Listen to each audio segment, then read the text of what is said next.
Жаймасы керемет жайылған, осындай езілмейтін керемет нан салма тамағын дайындаймыз. Ең алдымен салқын суды ыдысқа құясыздар да тұзын, жұмыртқасын салып, ұнды салып, жақсылап қамырды қатты етіп илейтін боласыздар.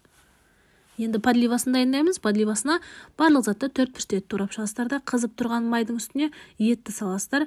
Етті 4-5 рет турайсыздар және де етті міндетті түрде қып-қызыл етіп қуырып алғандарыңыз жөн. Кейін үстіне пиязды саласыздар да қызылып қуырып, үстінен помидор, сәбіз, болгарский жақсылап араластырып, картошкасын, баклажан болса баклажан салып, тағы да жақсылап араластырып шығасыздар да үстіне тұзын, бұрышын, приправасын салып, су құйып, бықтырып қоясыздар. Енді қамырды 10-15 минут демалған қамырды алып, жұмышқа етіп, әдемілеп жайып, кесіп дайындайсыздар да бірінші қазанға алдын ала осындай қайнаған суды қоясыздар да тұз салуды ұмытып кетпеңіздер. Кейін қамырды салып пісіресіздер. Пісіп болғаннан кейін салқын суды салып, ыдысты ең бірінші кішкене сорпа құйып дайындап аласыздар да енді қамырды сүзе берсеңіздер болады. Қамырды сүзіп салғаннан кейін үстіне тағы да сорпасын бір келке етіп барлық жеріне тигізіп жағып, үстіне подливасын салсаңыздар, керемет нан салма тамағы дайын. Егер видео ұнаса лайк қойыңыз.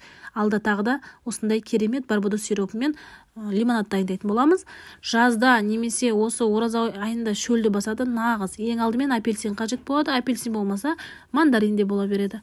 Кейін үстіне лимон немесе лайм қайсысы бар, соны 1-2 тілім жұқа етіп саласыздар. Көп салудың қажеті жоқ лимонды. Кейін үстіне свежий осындай жап-жасыл керемет мятаны да салып жіберіңіздер. Мята қаншалықты көп болған сайын дәмі де жақсы шығатын болады.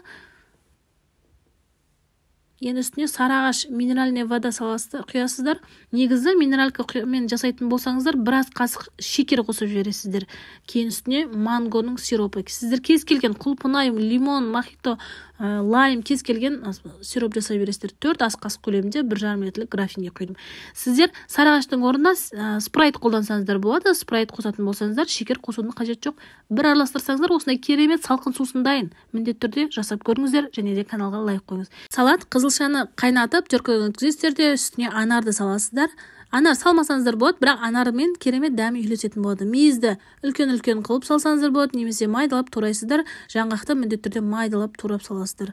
Болды, тұзын салып, майонезін салып, жақсылап араластырсаңыздар, әрі витамин, денсаулығыңызға пайдалы, ораза кезіңізде пайдасы өте мол. Міндетті түрде дайындаңыз, каналға жазылып қойыңыз, лайк қойды да ұмытып кетпеңіздер достар.